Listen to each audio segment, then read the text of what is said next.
В конце сентября в России начались продажи новых моделей смартфонов Apple iPhone XS и XS Max.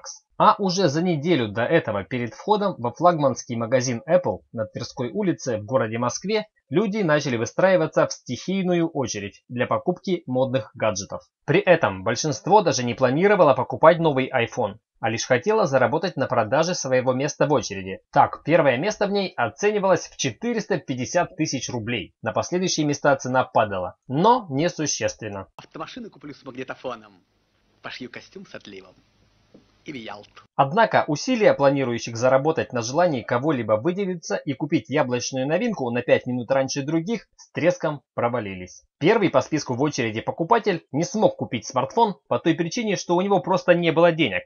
Мужчина пояснил, что он купил место в очереди и потерял деньги, пока стоял в ней. Учитывая ситуацию и детали внешнего вида покупателя, было понятно, что этот человек не потерял деньги, а просто не смог продать свое место в очереди. Вы не верите мне? Но, как говорится, нет худа без добра. Человек хотя бы таким образом смог выделиться и войти в историю этого события. И нужно сказать, что он отлично сыграл свою роль. От стресса, видимо, у парня открылся скрытый актерский талант. Как вы думаете, почему людей тянет к искусству? Это единственный способ оставить след на земле.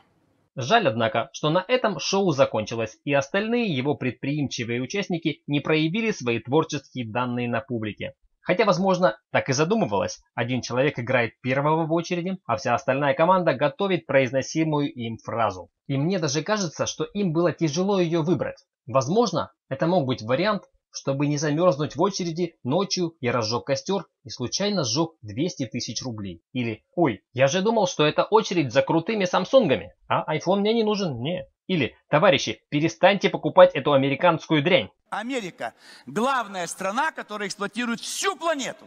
Сопротивляемся только мы. Ребята, на будущее, чтобы не стоять впустую, предлагаю вам подумать о том, чтобы начинать как-то радовать своих клиентов уже на стадии продажи номерка в очереди. Например, купил кто-то у вас место, а вы ему в подарок свой старый телефон отдали. Всем же приятно будет. А если серьезно, то, конечно, нужно быть скромнее. Кому нужно покупать возможность на покупку вещи, которая в разы дешевле стоимости этой возможности? Да и устал русский человек от очередей. Поэтому необходимо не создавать эти очереди, а помогать людям покупать товары без них. Например, если еще открытия продаж нет, а смартфоны уже можно у вас купить. Это ж круто будет.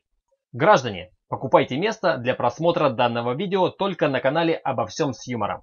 А те из вас, кто подпишутся на наш канал сегодня или уже успели это сделать ранее, могут смотреть все видео на канале абсолютно бесплатно. А также в качестве бонуса могут быть в курсе самых интересных новостей с долей авторского юмора. И не только. Спасибо за внимание. Пока.